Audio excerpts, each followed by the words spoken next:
Kilala itong si Moses Moody sa isa sa matinik na role player ng Golden State Warriors. Mula sa bench ay pinagkatiwalaan na po siya ni Steve Kerr bilang starter ng grupo nila mga kaibigan.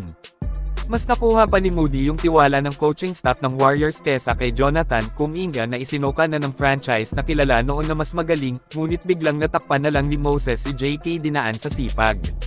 Kung saan nagresulta ng malaking improvement sa kanyang opensa at depensa, yung depensa talaga ni Moody ang malaking rason kung bakit napalitan niya si Kuminga sa starting spot ng Dubs. Mas nag-focus kasi noon si JK sa opensa, naging pabaya na siya minsan sa kanyang depensa, tinatimad na.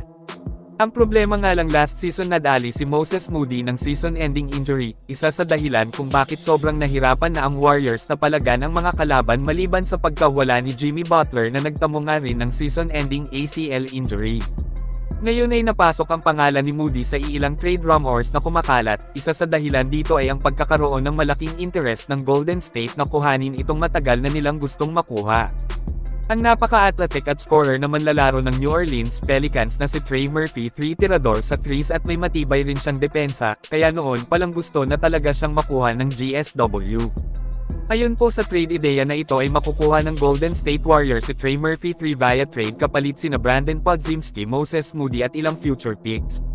Well, maganda naman talaga kung makuha ng Warriors si Trey Murphy 3 kung saan sureball na magiging solid yung lakas nila dito. Pero para sa akin risky ang trade na ito, sayang si Moses Moody kasi fit na siya sa sistema ng Warriors, at siguro mas mahusay lang yata ng kunti si Trey Murphy kay Moody.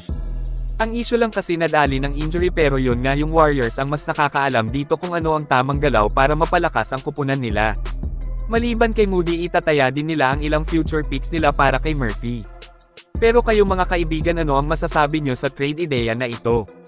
Mag-comment lang po. Ngunit bago tayo magpatuloy ay subukan nyo pong maglaro sa bagong laro na Puzzle Dog. Hindi ito isang sugal, hindi nyo na kailangang maglabas ng kahit isang sentimo na puhunan para kumita mga kaibigan. Magsipag lang sa paglalaro, gawin ang daily task na hinihingi ay kikita na kayo kahit nasa bahay lang. Ang maganda sa Puzzle Dog ay mabilis ang pag-withdraw, hindi kagaya sa ibang laro. I-click lang ang link na nakapin sa comment section. Maraming salamat po.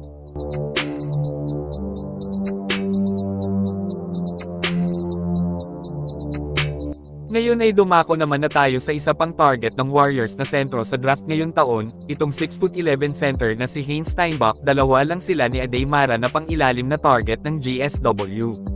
Solid yung galawan ng sentro na ito, maliban sa kanyang pagiging dominanteng big man sa ilalim ng basket, ay may ball handling siya at may tira sa labas. Mahusay, walang biro ang player na ito.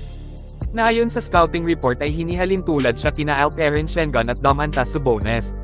Pero para sa akin mas magiging magaling pa siya kina Sengun at Sabonis, at matinik din siya na shooter sa labas. Isa ito sa pinakamatinding asset sa kanyang laro. All-around defender po siya, kaya niyang magbantay ng posisyon 1. Ito, tingnan nyo po hanggang dulo kung gaano kagaling si Hannes Steinbach, na sa tingin ko mas perfect fit po siya sa Dubs kesa kay Aday Mara. Ganun pa man, opinion ko lang din naman nasabi ko po matapos kong makita ang galawan ni Hannes Steinbach. Panoorin nyo.